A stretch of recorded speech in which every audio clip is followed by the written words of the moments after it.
Buenas tardes para todos. Soy María Viviana Botero,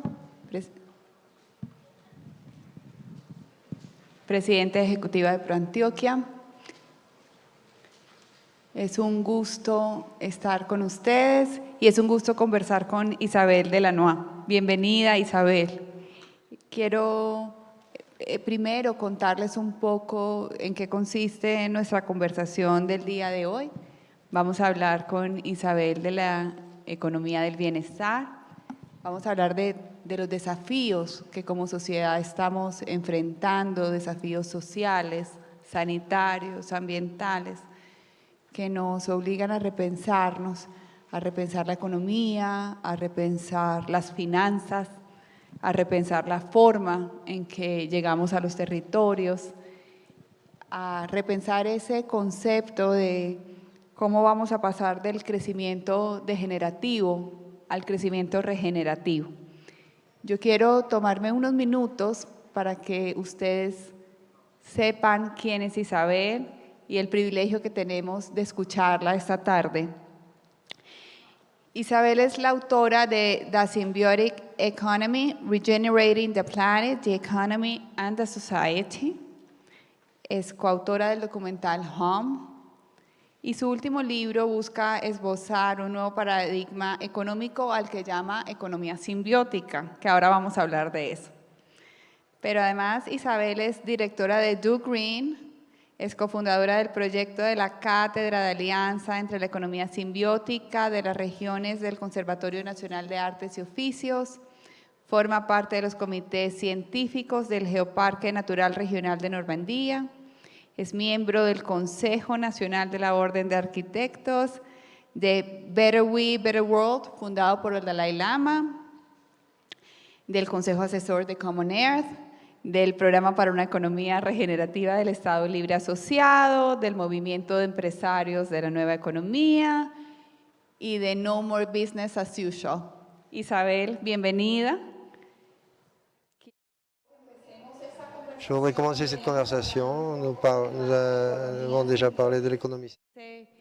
Ese concepto que tú has empezado a introducir y que nos explicaras un poco en qué consiste la economía simbiótica y esos 6 principios a los que has hecho referencia.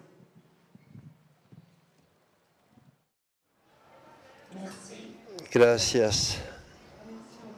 Agradezco de nuevo esta organización y la calidad de los diálogos, de la acogida de la organización que tenemos aquí, que nos permite reflexionar todos juntos, que permiten estos encuentros entre continentes, entre culturas, movidos por mismos cuestionamientos y mismas preguntas. Entonces, muchas gracias a Actuar por lo Vivo y a todos los aliados aquí.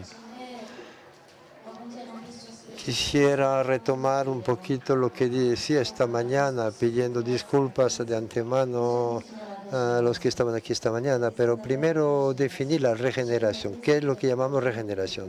Generar significa producir algo nuevo. Regenerar significa poder siempre producir algo nuevo. Es decir, haber instalado un entorno, un contexto propicio para poder producir novedad, algo nuevo. Cuando usted renueva algo, no regenera necesariamente el medio que lo ha producido. Como lo decía esta mañana, el papel que tengo en mis piernas de pronto es reciclado, pero de pronto es reciclado y procede de una selva de eucaliptos en monocultivo que degeneró los suelos. Entonces, renovar no es suficiente. Hay que pensar cómo contribuimos a la fertilidad del medio del que dependemos, del que sacamos los recursos y sus capacidades humanas o vivientes. Regenerar es como cuando ustedes se levantan por la mañana, han dormido, cuando se despiertan han dormido, no han perdido lo que tenían el día anterior y a partir de esas células que tenía el día anterior son capaces de crear otras nuevas. Ese es el lado nuevo de la economía regenerativa y en esto se diferencia fundamentalmente de la economía extractiva. La teoría simbiótica brinda los principios comunes identifica, los principios comunes a todo lo que observamos realmente después de observar las prácticas, en las prácticas económicas, sociales, productivas, que son capaces de regenerar sus recursos. Primero, quisiera seguir con la reflexión de esta mañana. Como lo decía, la cultura, tenemos una cultura, hablamos de la cultura extractiva y esta mañana hablábamos de las culturas regenerativas. Están en plural, necesariamente están en plural, porque parten del territorio, a diferencia de la cultura extractiva, la cual es una cultura mundializante, globalizante. Como lo decía esta mañana, parte de una diferencia de desarrollo, porque el modo extractivo necesita extraer a bajo costo, transformar a bajo costo, para ir a buscar poblaciones que tienen un recurso bastante alto para poder consumir después el objeto y después tirarlo para volver a lanzar la cadena, que la cadena económica siga funcionando. Entonces, fundamentalmente necesitan lugares en el mundo bastante pobres para poder extraer y transformar a bajo costo y bastante ricos para poder consumir y botar y tirar rápidamente y relanzar la cadena, reactivar la cadena. Por eso es que el desarrollo para todos en una cultura extractiva no es posible. Se basa en esta diferencia de desarrollo. Sigamos con lo extractivo y verán por qué los principios, verán los principios del regenerativo. Cuando tienen cadenas mundiales así, eso lleva a la estandarización. Les contaré una anécdota. Yo trabajaba para la Federación Nacional de Agricultores Biológicos hace 20 años, al principio de mi vida profesional, hace 30 años. Y teníamos las primeras alianzas para desarrollar, permitir a los agricultores bio, a los ganaderos bio, que tuvieran salidas, posibilidades hacia la gran distribución. Pues lo pudimos hacer solamente con la carne molida y no sobre las costillas de res bio. ¿Por qué las costillas de res bio se salían de los empaques que permitían a la gran distribución procesarlos? Eso para decirles que es una cultura de la estandarización, ¿no? Para poder llevar a largas cadenas de producción mundial necesitan que todo pase por los tubos y que todo sea estandarizado. Eso nos lleva al modernismo. ¿Qué significa modernismo? Significa un solo modo, etimológicamente. Primero, esa cultura de la estandarización, el modernismo, un solo modo. Entonces, para hacer esas cadenas de distribución tan bien pensadas, solamente se requiere un solo pensamiento. Hay que centralizar la decisión para que todo después sea conforme. Entonces eso lleva a un pensamiento centralizado, una centralización de la decisión y un mundo, al contrario, muy tecnicista. Una vez que alguien decidió, habrá que multiplicar los técnicos para volver ese pensamiento de la distribución, el de la carne molida, por ejemplo, para volverla posible. Entonces, estamos en un mundo en que nos volvemos un rodamiento de un sistema en el que no podemos pensar la decisión, porque la cadena es demasiado grande para poder ser pensada por varias personas. Entonces, hay que aplicarla. Se convierte entonces en un mundo de aplicación, la economía extractiva. Obviamente, como extrae, destruye los ecosistemas vivos o vivientes, lo sabemos muy bien. Y lo que es falso es que sea eficaz o eficiente, porque siempre se trata de ir a lo más rápido, pero es poco eficiente, porque concierne muchos materiales y energía para producir lo que produce. No solamente produce muchos desechos, sino que también esas cadenas de distribución masiva que van de las manufacturas de las plantas a los camiones, después a barcos y otros camiones para redistribuir, consumen muchísimos recursos de materiales y de energía. Luego, obviamente funcionan en ese pensamiento centralizado, no se puede compartir la información porque ustedes descubrieron como valor agregado en su empresa, en los productos que ustedes venden, hay que mantenerlos secretos. Entonces es una economía de la competencia y no del compartir la información. La economía regenerativa es totalmente lo contrario. Observamos, y ahí tenemos los principios de la economía regenerativa, lo que llamo la teoría simbiótica. Explicaré por qué más adelante. Observamos que todos los sistemas regenerativos funcionan con base a la cooperación. Funcionan con base a la cooperación porque exigen que los recursos pesados, la materia, la energía, circulen localmente para poder regenerar sus recursos, para no estar siempre extrayendo. Tienen que ser muy eficientes. Entonces funcionan con la cooperación entre actores diferentes. ¿Por qué? Pues, por ejemplo, un ejemplo muy conocido, pero esos desechos son los recursos de la economía circular. Si todos somos los mismos, si las industrias son todas iguales o todas las mismas, todas tendrán las mismas necesidades. Entonces necesitarán siempre los mismos recursos y siempre tendrán los mismos desechos. Entonces no podrán cooperar entre sí. Si cogen un campo, un cultivo de monocultivo, de maíz, por ejemplo, o café, o banano, o plátano, o piña, pues cada mata tiene las mismas necesidades. Ninguna planta o mata podrá alimentar a la otra. Entonces el agricultor requiere traer dentro de su cultivo, desde afuera, abonos, entrantes, pesticidas. Si el suelo es mineralizante, se vuelve muy pobre, entonces habrá que irrigar también. Entonces de a poquito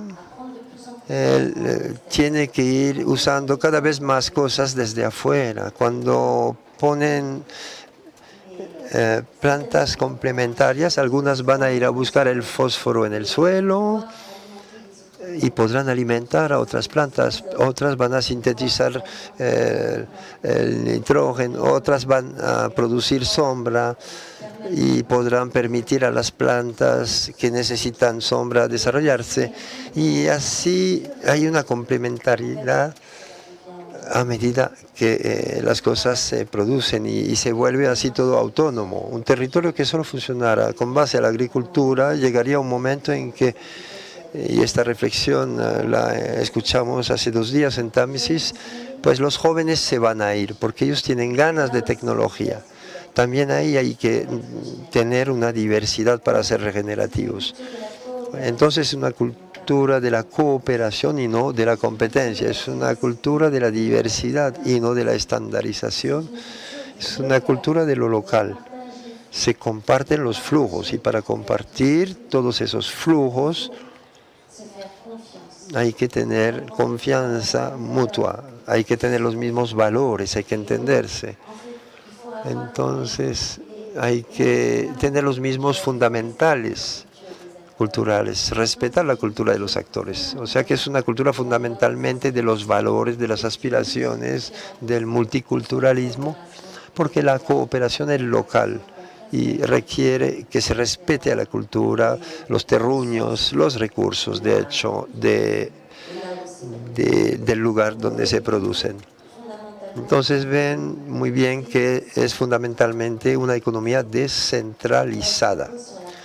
Se basa en la cooperación directa, nadie decide por los demás. Estos son los principios de la teoría simbiótica. esos principios y cada vez que se trate de seres humanos que van a gobernar juntos de manera cooperativa, tenemos la misma cosa. Es una diversidad de personas que asocian sus talentos, sus competencias para poder cooperar directamente y producir un servicio prestado por este ecosistema.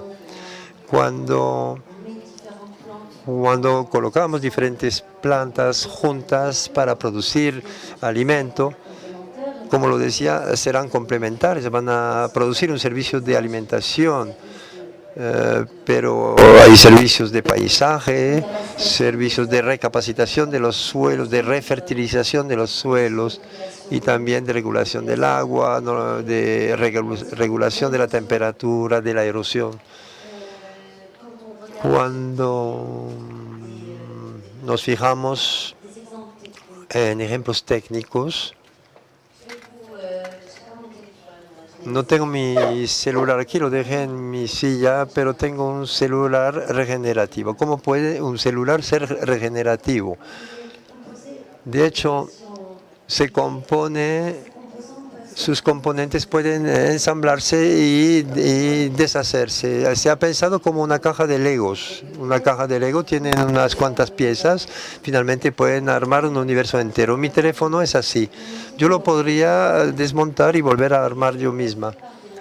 Está hecho con materiales éticos o reciclados, pero más que todo no lo poseo. No es, alquilo su uso. Siempre lo tengo en mi bolso, si lo ves un poco dañado, claramente es mío, pero el hecho de que yo alquile su uso, si hay una falla, se devuelve al fabricante y el fabricante va a reparar el componente que está fallando y va a poder reparar únicamente ese componente y conservar todo lo demás. Él no va a cambiar todo el teléfono. Y mejor aún, como mi teléfono está en fin de vida, la mayoría de los componentes, de hecho, aún están en buena salud, en buen estado, útiles. Entonces, notamos que podrá utilizar los componentes de la máquina para la nueva generación de máquinas, agregando de pronto uno o dos componentes innovadores, ¿no? Y cuando hacemos los estudios nos damos cuenta de que esos componentes se reutilizan 15 veces para brindar el mismo servicio. Entonces, de hecho, el teléfono que yo tengo también es cooperativo. Es decir, que yo puedo firmar la suscripción, puedo invertir, es una cooperativa y tengo acceso a la cuenta, tengo acceso al modelo económico. Entonces yo no firmo un contrato a 5 años sin entender muy bien y de pronto en 5 años las tarifas habrán duplicado o triplicado. Al contrario, soy asociada y puedo ver la gobernanza. De hecho, esto hace que este teléfono, esta empresa, la montaron 3 muchachos inicialmente, que solamente compraron 1000 teléfonos. Tuvieron muy pocas inversiones y alquilaron esos teléfonos y con 1000 ya estaban rentables y con eso todavía pueden aumentar el parque. Y cuantos más somos, menos cuestan los teléfonos. Entonces, sobre una zona de 10.000 habitantes, podríamos tener los teléfonos 4 o 5 veces más económicos de lo que pago yo hoy. Y eso genera empleo para ensamblar, para desarmar.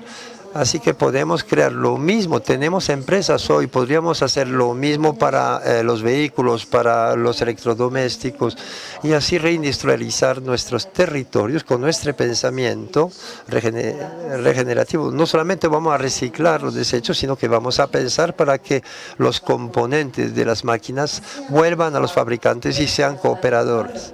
Si un territorio puede ser de esta manera agrícola y también industrial y al mismo tiempo social, y la redistribución del valor de todo lo que producimos sea compartida localmente. Eso es, de hecho, lo que llamo la economía simbiótica, porque observamos que con esos principios, tanto en los recursos vivos, para recrear nuestros equilibrios planetarios, los recursos materiales, para brindar la comodidad que necesitamos, la movilidad de las personas, de las mercancías, en el campo también que necesitamos. La regeneración, aplicado a la regeneración social, para hacer común y compartir el valor juntos. Notamos que llegamos a un momento, un punto en que, dado que respondemos a nuestras necesidades, logramos mejorar, de hecho, la producción de los servicios prestados por los ecosistemas vivos, vivientes, porque los utilizamos para alimentarnos, para limpiar el agua, para tener sombra, porque los bienes de consumo que usamos van hacia el cero extracción y el pleno empleo. Entonces, por eso ya no necesitamos tener minas para alimentar permanentemente nuestra producción material. Entonces, preservamos los ecosistemas vivos y llegamos a ese momento en que nos volvemos co-contribuidores, co-creadores de los equilibrios planetarios, teniendo al mismo tiempo una vida mucho más relacionada con lo vivo, con toda la contemplación y la salud que nos brindan los vivos y al mismo tiempo comodidad moderna. Esa es la economía simbiótica. No sé por dónde empezar a preguntar, de todas las preguntas que tengo, Isabel, pero voy a tratar de recoger un poco lo que mencionabas y decías, es lograr un equilibrio, un balance entre las necesidades que tenemos y los recursos que tiene el planeta. Y has mencionado que la diversidad sobre la estandarización, la cooperación sobre la competencia, lo simbiótico sobre lo extractivo, pero cuando estaba preparando esta conversación y estaba estudiando lo que has mencionado, hay un concepto que me gusta mucho y quisiera que profundizáramos aquí, y es que has mencionado que esta economía extractiva nos roba la libertad. Y yo quisiera preguntarte cuál es esa relación que planteas entre la economía simbiótica y nuestra libertad.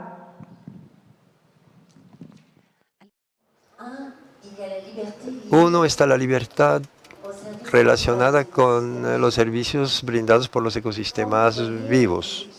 Cuando ustedes ven los equilibrios climáticos que se reducen, ven que tenemos cada vez más calor, hay cada vez más calor en nuestras vidas. Las proyecciones son terribles, las proyecciones hablan de 2 a 5 mil millones de personas antes del fin del siglo que vivirán 200 días de condiciones letales, o sea que pueden llevar a la muerte por año, debido a la combinación de calor y humedad.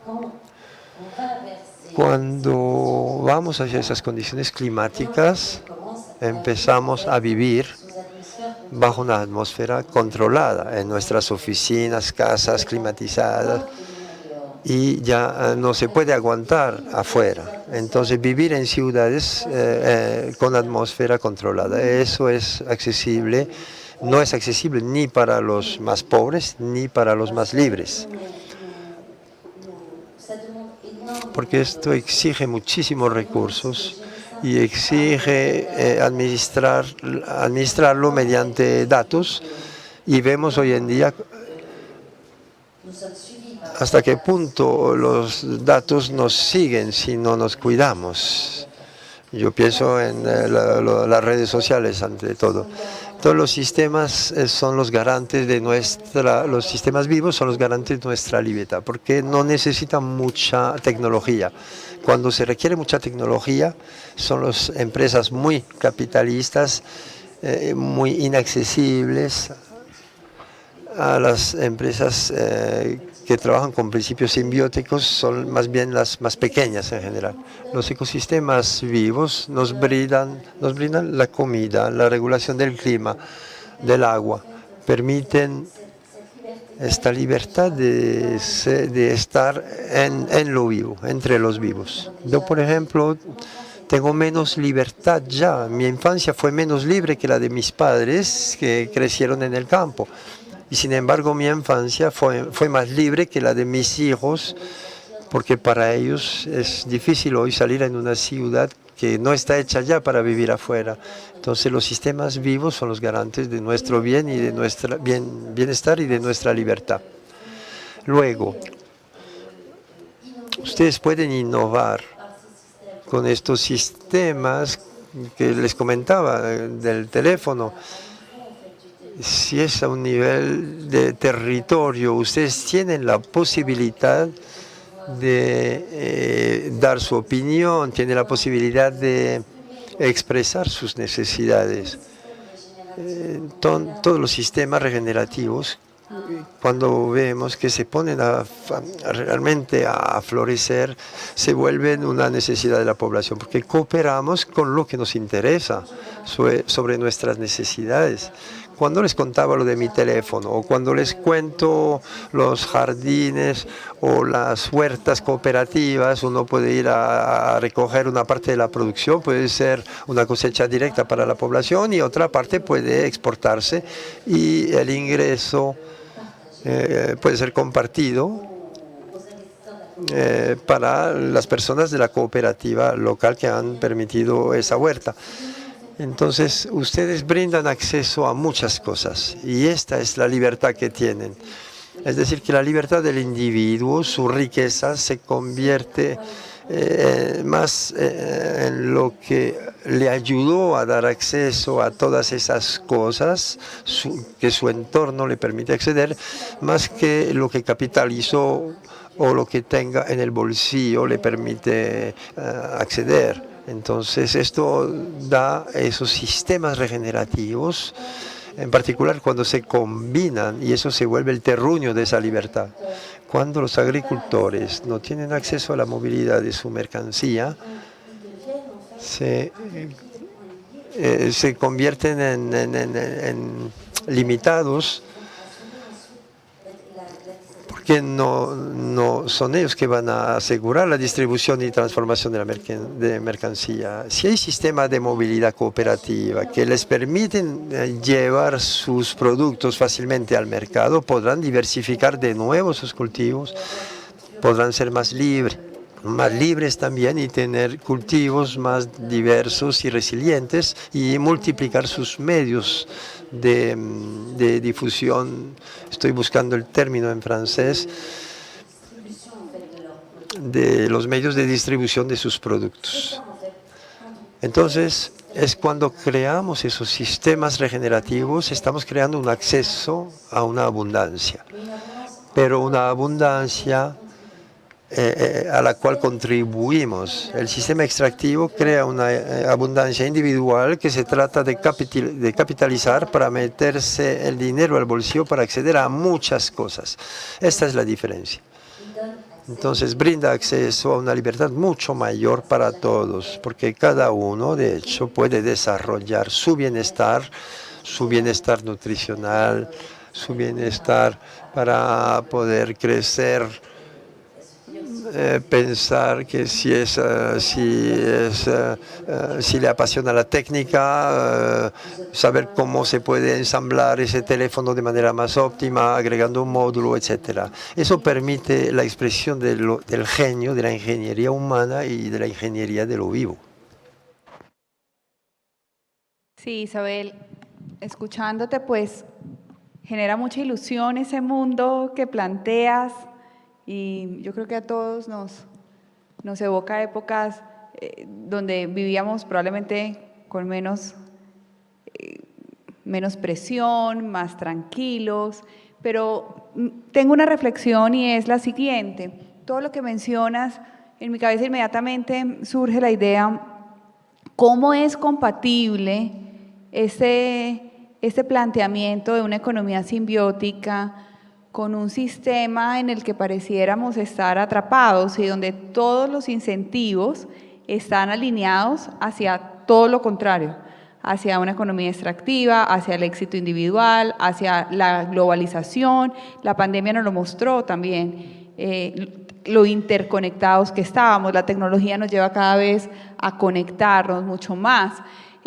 ¿Es compatible este mundo en el que vivimos de afán frenético y donde además lo que más me preocupa, y ahí va mi pregunta, es ¿cuáles deben ser los incentivos? ¿Cómo trabajamos con incentivos que nos permitan ir girando hacia una economía simbiótica cuando hoy todos los incentivos están alineados para todo lo contrario?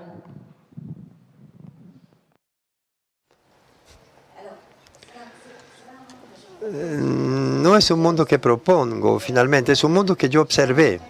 Yo presento normas de funcionamiento, o sea, un imaginario de hasta dónde podemos llegar, ¿no? Todos los ejemplos que les estoy dando existen. Pero aquí, en el tiempo de esta discusión, de esta charla, los ensamblamos, los juntamos y nos permite imaginar un mundo nuevo. Pero, como lo ven, esos empresarios de mi teléfono eran 3 inicialmente. Eso es poco capitalístico, capitalista. ¿Por qué lo pudieron hacer? Porque el teléfono que escogieron era concebido así, modular, etcétera, que les permitía ensamblar, desarmar y conservar los componentes. Incluso uno de los primeros empleos en los que invirtieron era investigación para ver cómo conservar mejor aún el teléfono. O sea, ir en contra de la obsolescencia programada, ¿no? Entonces se necesita de todas maneras un capital, la empresa se puede desarrollar después de esta economía, es realmente el territorio. Se desarrolla mejor cuando hay una fuerza empresarial,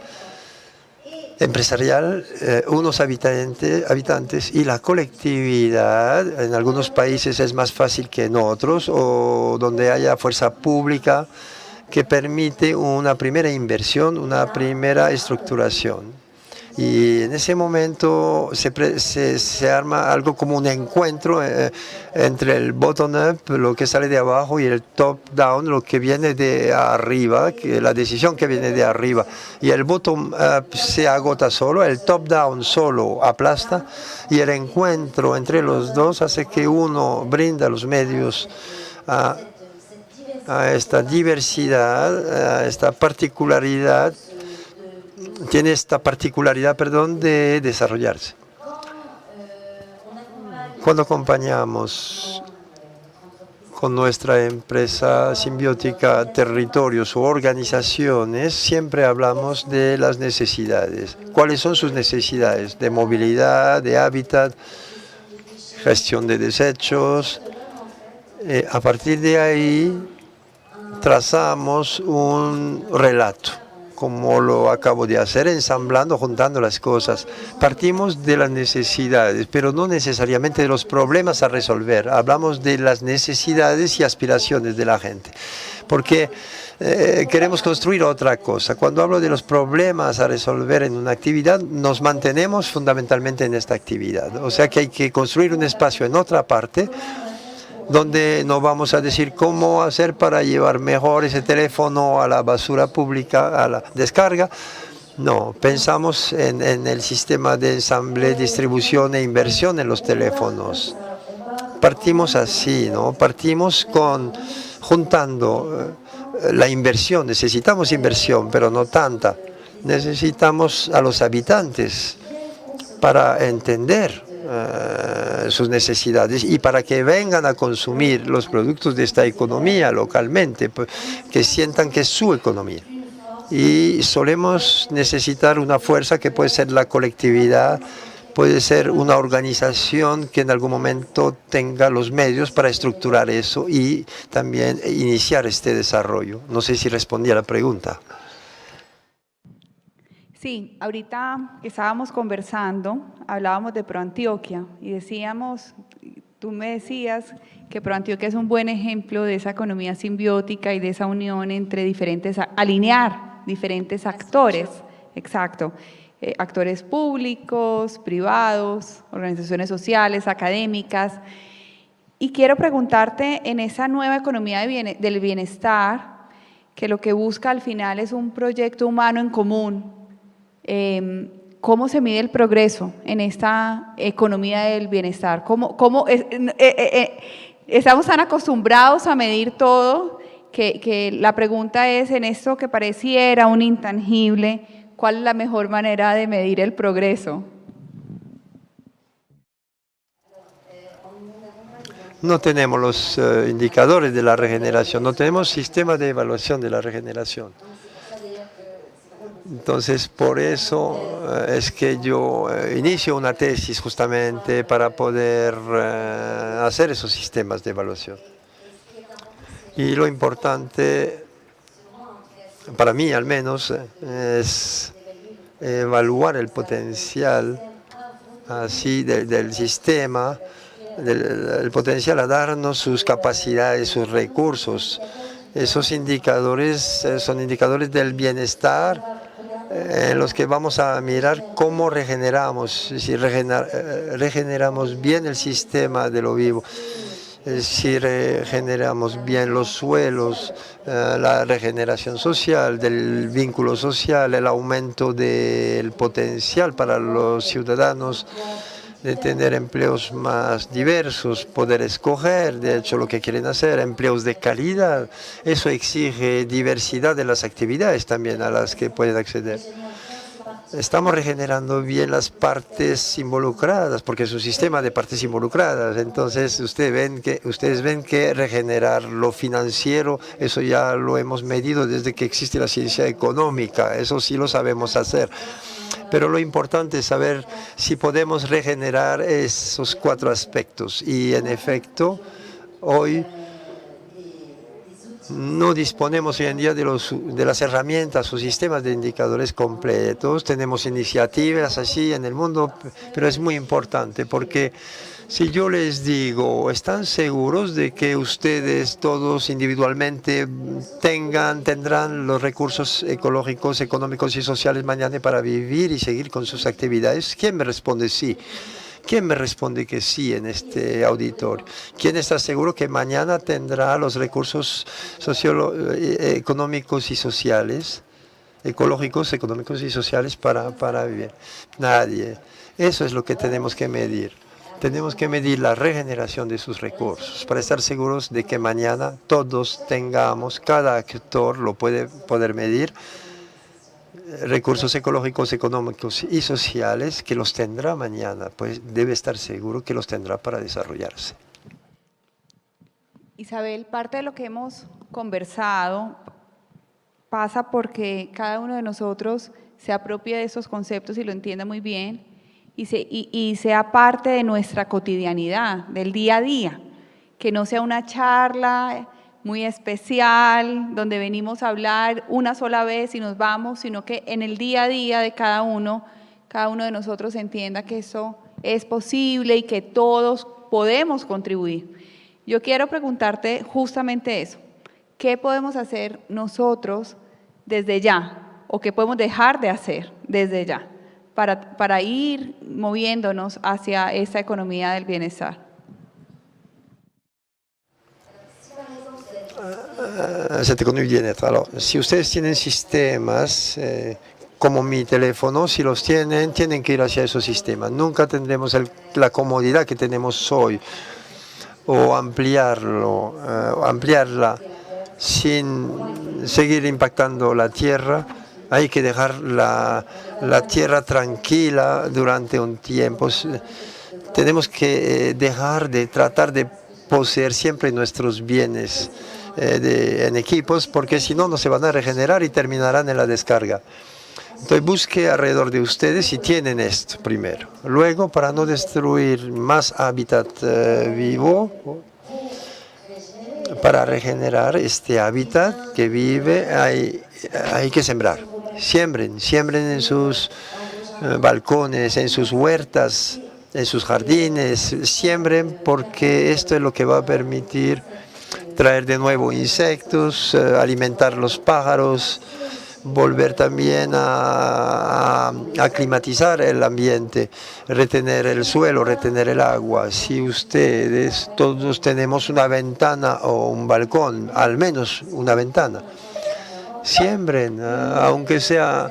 Nos dimos cuenta en Europa, nos dimos cuenta de que las abejas estaban desapareciendo del campo y que las ciudades se habían convertido en su refugio, porque la gente tiene balcones. Entonces es importante, siembren, aunque tengan poco espacio.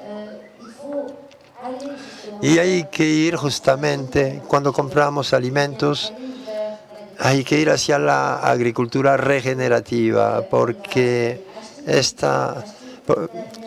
compren la alimentación más variada posible, procedente de esas agriculturas regenerativas, porque los agricultores podrán sembrar toda la diversidad de especies que requieren para poder hacer esa agricultura regenerativa. Si consumimos siempre lo mismo, los agricultores al llegar a cierto momento deberán sembrar siempre la misma cosa. Entonces es muy importante la diversidad de nuestra comida, ahora la diversidad de nuestra cultura. Hay que comprar local y así tendremos esa diversidad localmente y animaremos a la agricultura regenerativa. Es importante dejar de contaminar. El agua está realmente en peligro, sobre todo por culpa de la contaminación. Su regulación hídrica es muy importante, pero no son los pequeños gestos de cortar el agua cuando nos cepillamos los dientes que van a cambiar las cosas. Eso permite entender que el agua es preciosa, pero hay que dejar de contaminarla más que todo. Productos domésticos, hay que comprar productos naturales que no contaminan, incluso fabricarlos ustedes mismos. Dejen de contaminar el agua a nivel individual.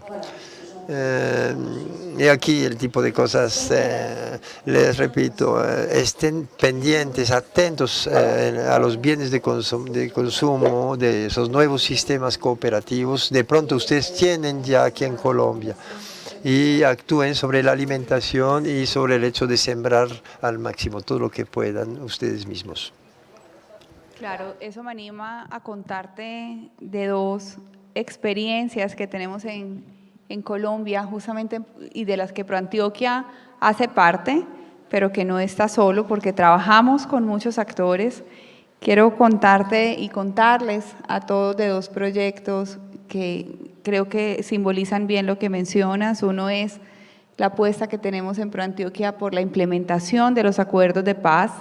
Tenemos un predio de 270 hectáreas donados por afiliados a ProAntioquia, donde están unos reincorporados de las FARC, personas que fueron combatientes y que estuvieron en la lucha armada y que tomaron la decisión de reincorporarse a la sociedad civil.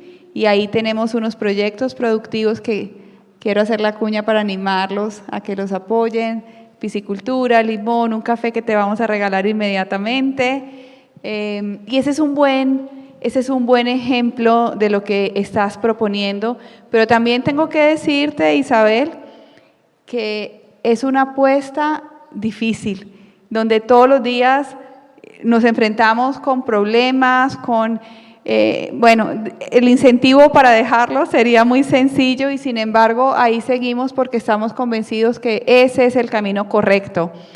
Y así como ese, existe otro proyecto en el que Confama y ProAntioquia hacen parte, que es el Parque Biosuroeste, y es la apuesta que tenemos por la regeneración en el territorio y poder vivirlo. Y te lo pongo como ejemplo para lo siguiente. Quiero hacerte dos preguntas a partir de esos ejemplos. Primero, sé que llevas una semana en Colombia.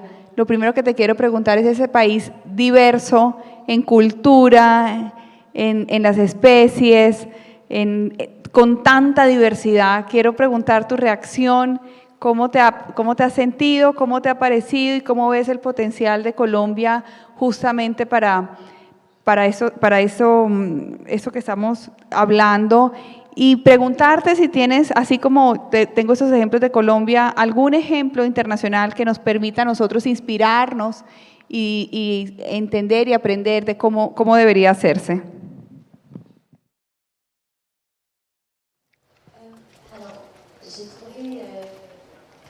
Entonces, Colombia, primero me pareció un país muy montañoso, a partir de la región de Jericó, luego Támesis y Venecia, pasando por el Cerro Tusa y luego Medellín. Entonces, tenemos paisajes de cultura, de cultivos de café en la sombra y hasta paisajes de ganadería. Y la región de Jericó, donde hay mucha diversidad, allá se nota, es absolutamente magnífico cuando vemos los cultivos de café, los cafetales debajo de los bananos o los plátanos, los cultivos de cacao. Cuanta más diversidad hay, tanto más es magnífico, ¿no? Hay cultivos de palmas, de la que usan las fibras para las telas en los valles, y la variedad de café que no se adaptan, que no están adaptados para la sombra o que permiten cultivar sin sombra. Y ya vemos los suelos que se están agotando. Vemos cultivos también de aguacates que están llegando, monocultivos de aguacate que van llegando. Entonces sentimos que hay un riesgo de erosión. Y lo que me impactó después, a medida que avanzamos hacia Medellín, vemos paisajes, pastos donde los paisajes ya han sido degradados, ¿no? Y se nota que a nivel ecológico hubo degradaciones. Y a nivel erosión, al llegar a Medellín, la carretera es impresionante, ¿no? Con esos bloques de concreto que cuestan una fortuna en recursos, una fortuna en servicios de ecosistemas. Eso es muerto, donde ponemos esas cosas, todo muere. Mientras que conservamos los árboles, los policultivos, mantenemos el suelo y evitamos estos fenómenos de erosión. Lo mencionábamos con Tariq, que está aquí, veíamos en esos lugares donde los pastos se ha llevado de manera demasiado, pues como ecóloga, pero demasiado monocultivo, ¿no? Eso destruyó la biodiversidad y habrá que volver a colocar corredores de biodiversidad, sembrar árboles para mantener el suelo, para mantener la tierra, para evitar esos fenómenos de erosión. Eso es muy importante. Y lo que me impactó también es que, voy a ser muy franca, en los pueblos sí está esa diversidad, la gente es próspera, no digo que son ricos, son prósperos. Y a medida que vamos hacia lugares donde hay más biodiversidad, vemos que la vida es más difícil, ¿no? Las casas están menos limpias en el suelo. No porque porque no sean personas formidables, no, es gente muy bien.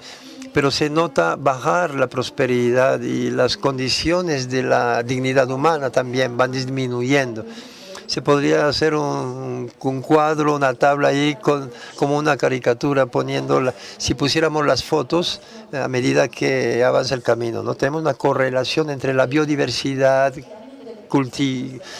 cultivada, que lleva biodiversidad salvaje y que lleva una prosperidad, la que lleva una dignidad que desaparece cuando una dignidad de ser, de estar en el mundo, esa dignidad de ser un ser humano y libre, y esa libertad disminuye a medida.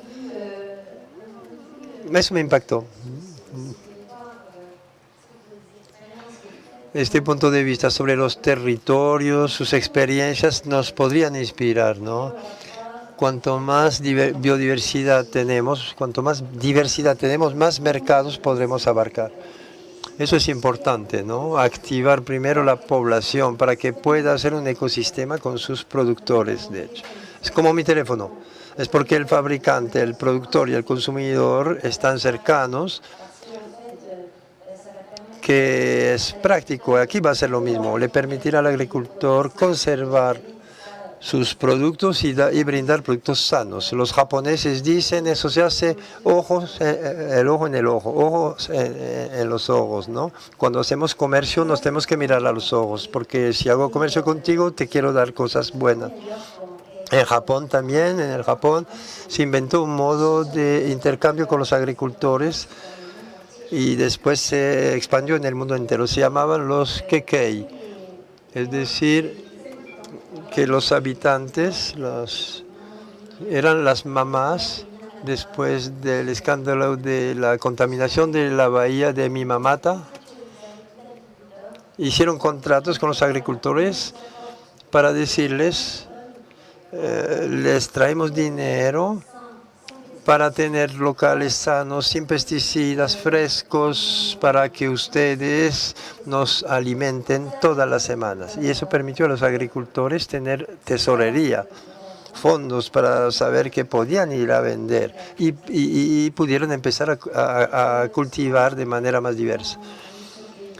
A menudo cuando estamos con ejemplos que son así muy lindos, de pequeñas o grandes ciudades también, han administrado su agua ellas mismas y para proteger su agua han cambiado las prácticas agrícolas y han protegido también los bosques, las zonas donde se captan las aguas. Entonces es mejor que invertir en plantas de potabilización del agua. En vez de eso, más bien invirtieron en los agricultores y en la protección de los bosques. Tuvieron 50-75% de economía, mejor economía. El agua ahora es la más barata del país y de mejor calidad. Y además permitieron inyectar dinero en el desarrollo agrícola, en el desarrollo de los bosques y selvas.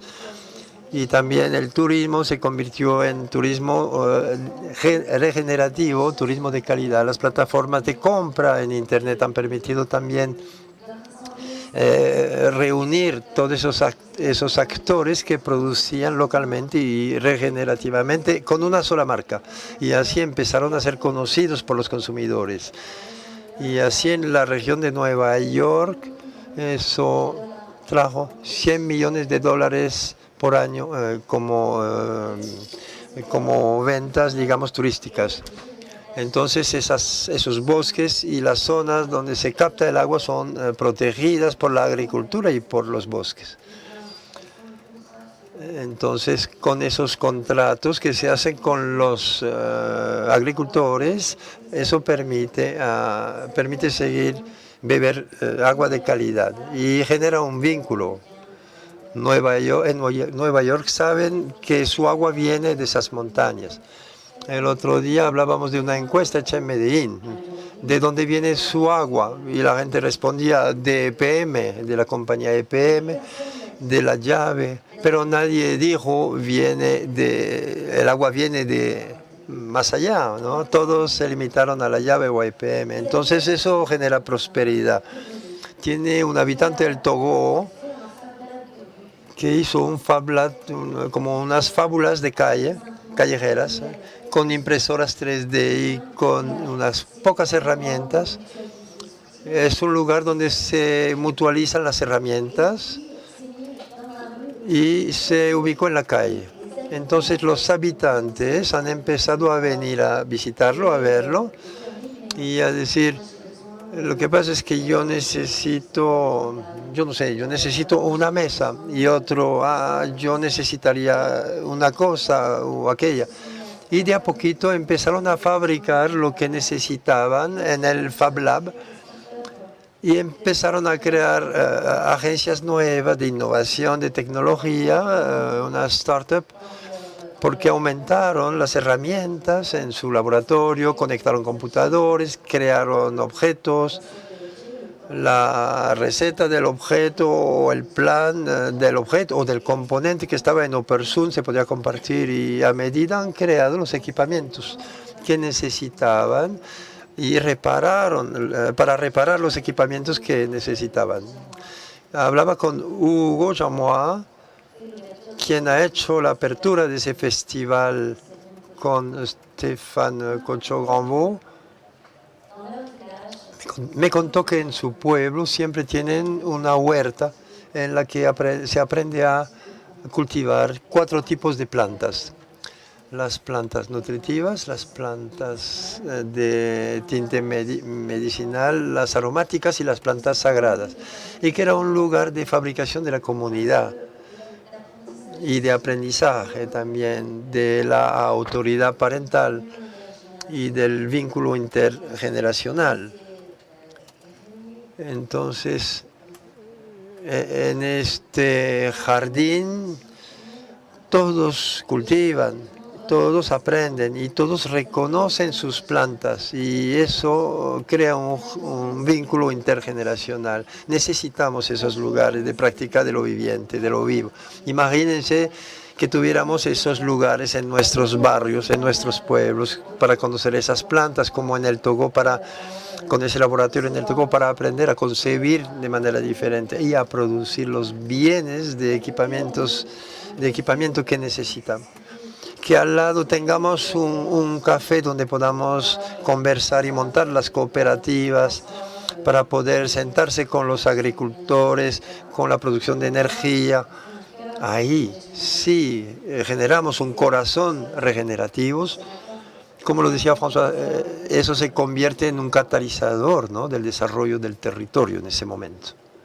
Estamos llegando ya al final de la conversación, pero yo no quisiera irme sin hacerte una pregunta, porque estamos llenos de jóvenes en este escenario y hemos visto que muchos de los cambios que se vienen dando en el sector privado vienen dándose justamente por el activismo de los jóvenes y de ese nuevo consumidor que está esperando un sector privado mucho más consciente, que armonice con sus comunidades, un sector privado que entienda que en esa interdependencia puede generar daño a los otros actores que intervienen. Y mi pregunta para ti, Isabel, porque lo hemos visto en temas como la equidad de género, por ejemplo, esa presión, esa elevación de la conciencia de grupos como los jóvenes ha hecho posible cambios que antes decíamos eran impensables o que se iban a tardar mucho tiempo.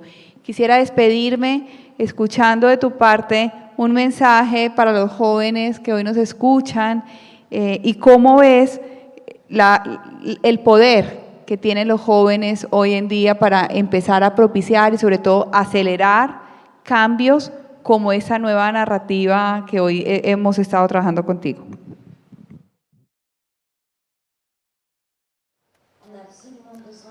Necesitamos a los jóvenes imperativamente. Saben que hay un discurso ecológico que dice que hay que dejar de tener hijos o hacer poquitos porque somos demasiados en el planeta. Yo no aguanto este discurso. Porque, no, para nada.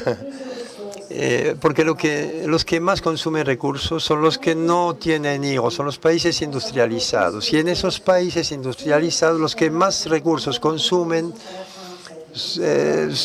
no son los jóvenes, porque se consumen los recursos al final de su vida. Los jóvenes, una sociedad debe adaptarse. Una sociedad que envejece es una sociedad que no sabe adaptarse. Y de pronto es porque nuestras sociedades están envejeciendo demasiado, que no se supieron adaptar. Entonces necesitamos a los jóvenes, a los niños, son ellos que nos permitirán esa adaptación que requerimos. Nos dejas inspirados y con un trabajo muy importante para seguir replicando aquí. Gracias.